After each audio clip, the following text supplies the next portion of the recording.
Now to a renewed push for a hostage deal in Gaza. It comes as hunger and starvation ravage the region. A humanitarian aid organization says it was targeted by the Israeli artillery overnight. Let's get right to ABC's chief foreign correspondent Ian Pannell in Tel Aviv tonight. Ian, what can you tell us about this new deal?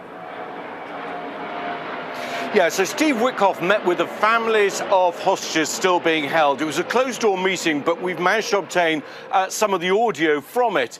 What he told them was, we are very, very close to a solution to end this war. What does that mean? Well, he says that Hamas has said that they are prepared to demilitarize, which is frankly mystifying because publicly, at least, that's not what they're saying.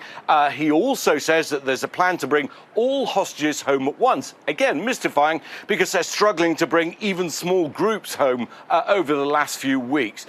An Israeli official also telling ABC News tonight that Prime Minister Netanyahu is pushing to expand the military operation to release the hostages through a military solution.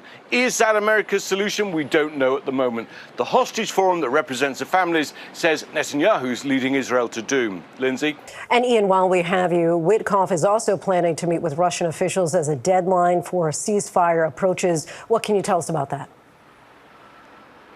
Yeah, we don't know the details. The White House has been strangely silent about this. He did meet Vladimir Putin back in April, so it's reasonable to expect that he's going to meet officials again, pressing the case for a ceasefire that President Trump has been pressing, and perhaps discussing the president's deadline with the threat of sanctions unless Russia agrees to a ceasefire.